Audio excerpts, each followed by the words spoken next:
अगर आपका पड़ोसी झगड़ालू है, एरोगेंट है, पूरे तरीके से नालायक पड़ोसी है, किसी ना किसी बात पर आपसे झगड़ता रहता है, तो ऐसे पड़ोसी के खिलाफ आप क्या लीगल एक्शन ले सकते हैं? कई बार पड़ोसी ऐसे होते हैं, वो आपके घर के सामने आकर के कूड़ा डाल जाते हैं, वो आपके घर के सामने गलत तरीके से पार्किंग करते हैं, शोर शराबा करते हैं, बात बात पे आपसे लड़ते हैं, तेज म्यूजिक चलाते हैं। तो ऐसे पड़ोसी को कैसे सबक सिखाया जाए? देखिए, अगर आपका पड़ोसी बात बात पे आपसे झगड़ा करता है और किसी ना किसी कारण से न्यूसेंस क्रिएट करता है, तो सबसे पहले उस पड़ोसी की वीडियोग्राफी कर लीजिए। अब ये वीडियोग्राफी आपको एक इंसिडेंट की नहीं करनी है, आप कई बार जब ऐसे इंसिडेंट हो जाते हैं तो उसकी वीडियोग्राफी करते रहिए। अगर आप वीडियोग्राफी नहीं कर सकते हैं तो उसकी फोटोग्राफ अलग अलग एंगल से जरूर खींच लीजिए।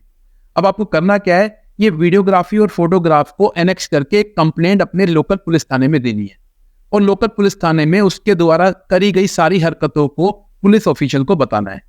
अब पुलिस ऑफिशियल ऐसे पड़ोसी को बुलाएगा और उससे बात करेगा और उसकी समस्या को सुनेगा। अगर पुलिस ऑफिसर को ये लगता है कि वो बार बार जानबूझकर न्यूसेंस क्रिएट कर रहा है, तो उसको फ्यूचर में ऐसा ना करने के लिए रोक लगाएगा।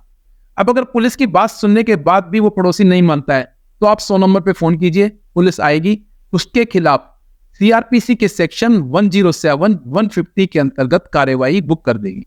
अब ये 107, 150 के अंदर उस पड़ोसी को एग्जीक्यूटिव मजिस्ट्रेट के सामने पेश होना होगा। एग्जीक्यूटिव मजिस्ट्रेट उस पर्सन को अगले 1 साल तक आपके पड़ोस में पीस बनाए रखने के लिए बेल बॉन्ड भरवाएगा।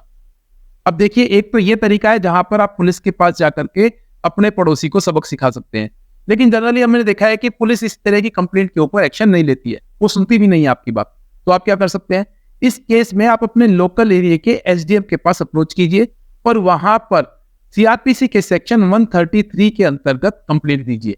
उस कंप्लेंट के साथ आपको पुलिस के अंदर दी गई कंप्लेंट को भी लगाना है और साथ में वीडियोग्राफी और फोटोग्राफ को भी एनेक्स करना है। अब यहाँ पर एसडीएम साहब द्वारा आपके उस पड़ोसी को बुलाया जाएगा और उसकी बात को सुना जाएगा और साथ में पुलिस द्वारा उसके ऊपर रिपोर्ट भी मंगाई जाएगी।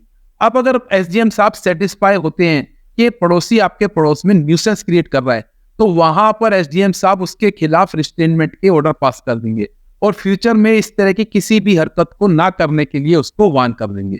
अब देखिए, एसडीएम साहब के ऑर्डर होने के बाद भी आपका पड़ोसी इतना नालायक है कि वो अपनी हरकतों से बाज नहीं आता है और फिर से वही हरकतें चालू कर देता है।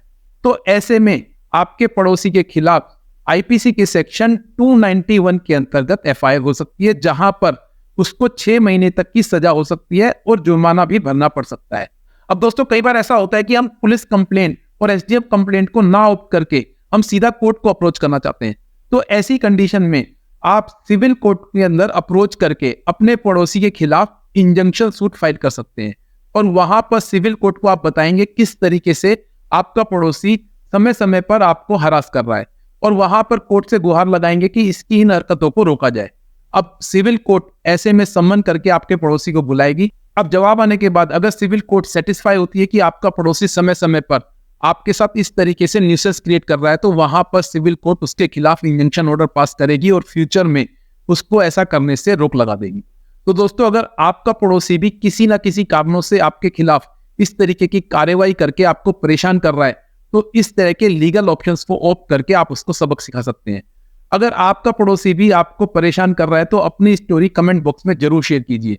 आने वाले समय में मैं आपको और भी लीगल इन्फॉर्मेशन से अवगत कराता रहूंगा। I am advocate Yogesh Agarwal. I make your legal decisions easy. Be aware, be safe.